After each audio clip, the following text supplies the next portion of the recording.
आपको समझना है कि करना क्या है। नियत हमारी जो है जैसी होती है, जैसी नियत होती है, सृष्टि वैसे ही काम करती है। आप बिल्कुल स्वतंत्र हैं। मनुष्य योनि में कर्म स्वतंत्रता है, आपको कर्म करने की छूट है।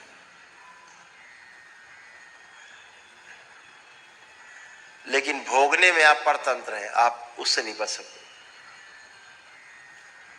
करने में छूट है, भोगने में परतंत्र है।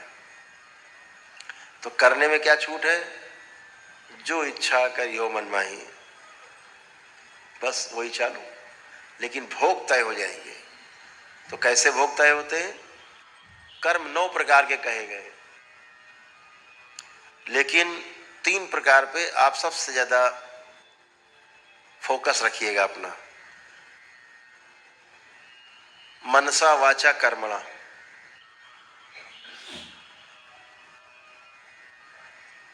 यकृत कारित अनुमोदित, और 3 मिला लो 6 हो गए। भोग ना बने इसके लिए 6 प्रकार के कर्म तो आप जोड़ ही लो, ज्यादा अच्छा है। 3 कम हो जाएंगे, 6 जोड़ो। मनसा वाचा कर्मणा और कृत कारित अनुमोदित। मनसा मतलब मन में सोच भी लिया कि कल इसको मिल जाए तो इसका ये कर देंगे। भगवान कह रहे ये मर जाए, ऐसा आ गया भाव, आपका भोग तय हो गया। मन में आपने सोचा, केवल आपने सोचा कल इसको तो हम मारेंगे पटक के, कुछ भी हो जाए। भले सवेरे होते होते जो सो के उठो, अरे छोड़ो हटाओ मरने दो, लेकिन आपने जो सोचा है रात में उसका भोग तो तय हो गया। भले आपने उसको नहीं मारपीट की, तो मन में आया उसका भी भोग है। वाचा बोल दिया तो भी भोग। जब मन में सोचा उसका आ गया तो आगे तो बहुत भोग है। कर्म कर दिया,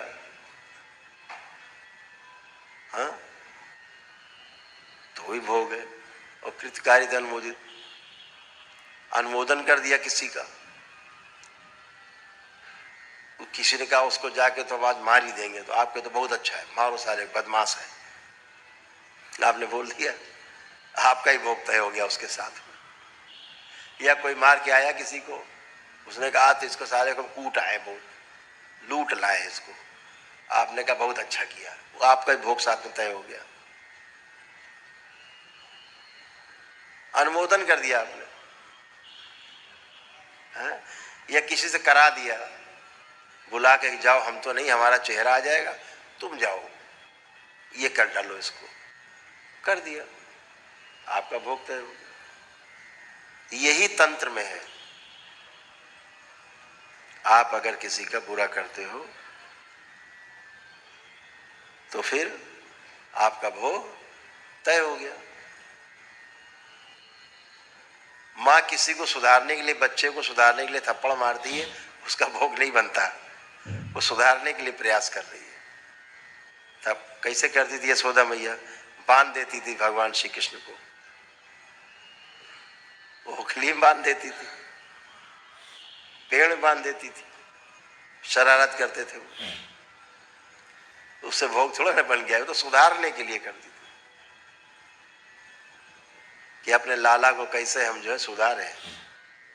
और लाला है कि सुधारने का नाम ही नहीं लेते थे, तो कुटते पीटते रहते थे, अपनी लीला करते रहते थे, तो उससे भोग नहीं बनता। आप किसी को सुधारने के लिए कोई प्रयास कर रहे हैं, कोई टीचर है हाथ लाल कर देता था बचपन में, तो उससे भोग नहीं बनता है, क्योंकि आपके भलाई के लिए कोई प्रयास कर रहा है। सबसे बड़ी चीज है कि नियत, नियत क्या है, ये बड़ी चीज है।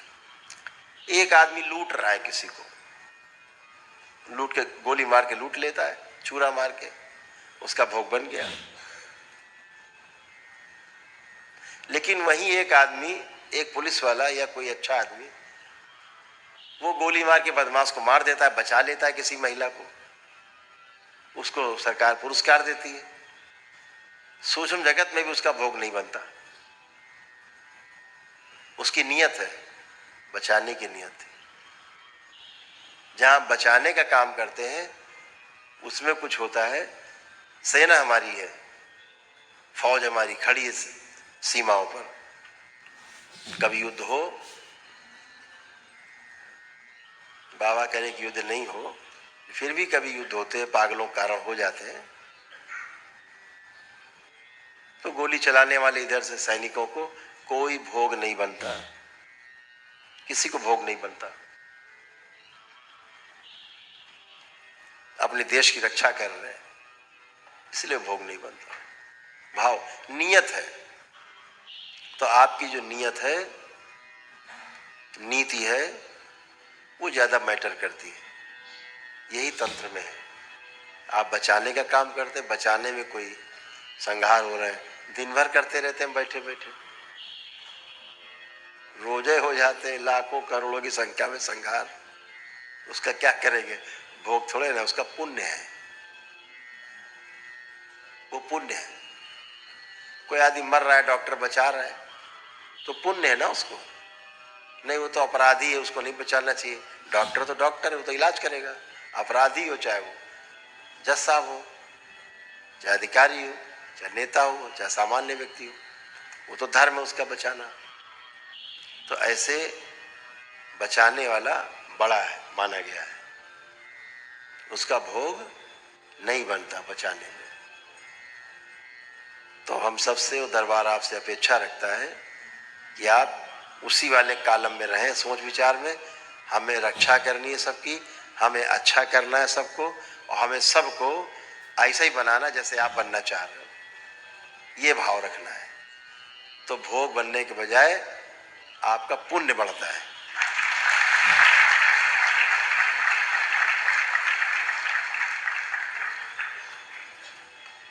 अगर दंड देके किसी को सुधार दिया जाए, उसका भोग नहीं बनता, उसका पुण्य बनता है। दंडित किया किस भाव से? कि सुधारना है इसको, तो उसका भोग नहीं। यही छोटी छोटी चीजें ध्यान रखनी है, क्योंकि एक व्यवस्था है, ये पूरी व्यवस्था को समझ के जीने में सुख ही सुख है, और व्यवस्था को बगैर समझे जीने में दुख ही दुख है। क्योंकि पता नहीं होता अचानक से कौन सा ऊपर से फाट पड़ा, ऊपर से क्या फट गया, आके चला या गिर गया अचानक ही, उसकी कल्पना नहीं किया आपने, समझा नहीं किसी चीज को।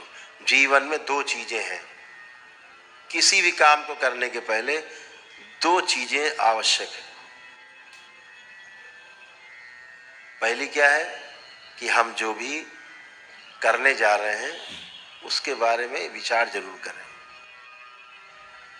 जीवन में क्या विचार करना है?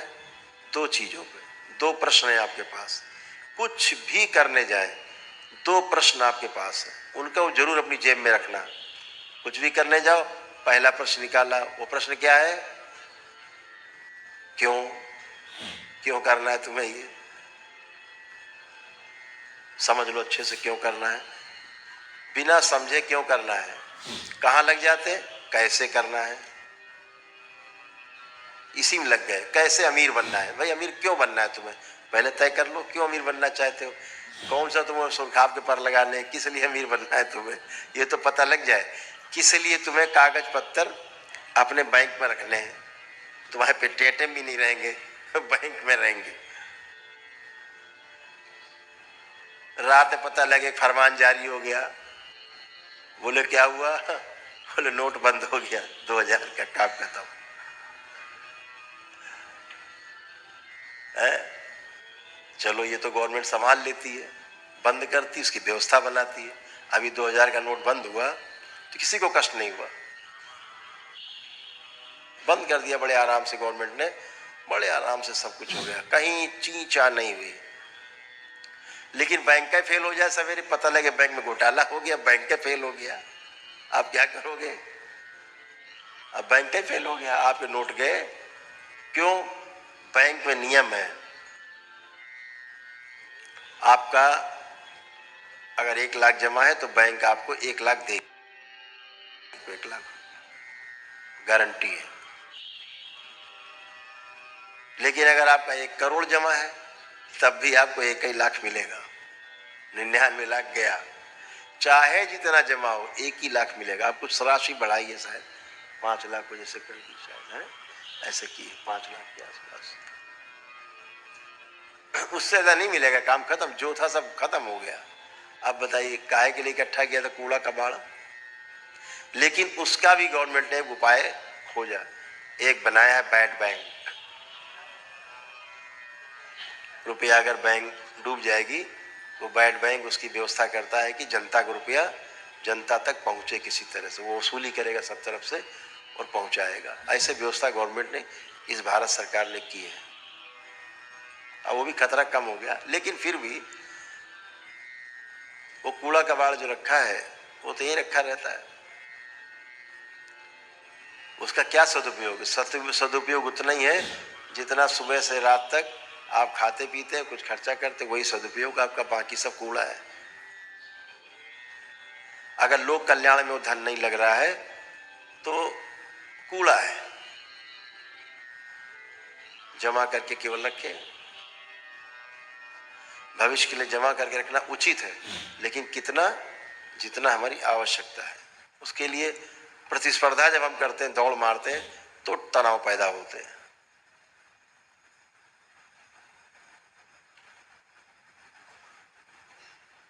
तो हम जब चारों तरफ हाथ पैर मारते हैं तो उसके पहले ये सोच लें कि क्यों करना है।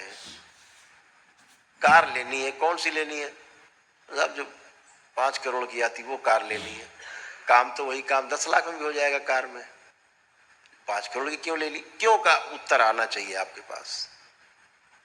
जब क्यों का उत्तर आ जाए तो दूसरा प्रश्न आता है, फिर कैसे। क्यों सवाल हल हो गया, हाँ सब करना है ये, तो फिर आता है सवाल कि कैसे करोगे। फिर कैसे करते हैं, हाउ, तो फिर उसके लिए प्रयास, ऐसे प्लानिंग करते हैं, ऐसे करेंगे, वैसे करेंगे, इसको जोड़ेंगे, उसको घटाएंगे, ऐसे कर लेंगे। हम लोग क्या करते हैं, अभी क्यों पर तो जाते ही नहीं है। पड़ोसी कार ले आया, बस आपकी बत्ती जलने बुझने लगी घर में, लुप लुप जलने लगी। पता लगे पत्नी कह रही, बता तुम आप इतना कमाते हो, क्या करते हो तुम, देखो बगल वाला ले आया है, तुम मोटरसाइकिल पे चल रहे हो भी। अब बस क्यों चाहिए कार, इसका पता नहीं। पति पत्नी है, मोटरसाइकिल की आवश्यकता है, ऑफिस जाना, ऑफिस से आना है। अब बगल वाले को देख के अब हमें भी कैसे लानी है, क्यों में विचार ही नहीं करना, कैसे लानी, लग गए, ले आए लोन वोन करके किसी तरह से बेचारे भर रहे EMI। रोज पेट्रोल का खर्चा बढ़ गया, अब एक ब्याज भी बढ़ गया। कार लाए थे पता लगे 10 लाख की, अगले दिन बेचने जाओ तो 8 लाख की है वो, शोरूम से निकाल लो, घट गई। तो जब बगैर सोचे समझे करते हैं कोई काम तो आगे दुख मिलते हैं। तो पहला प्रश्न है कि क्यों, उसके बाद आता है कैसे करना है। तो जीवन में इन 2 चीजों को हमेशा याद रखना है।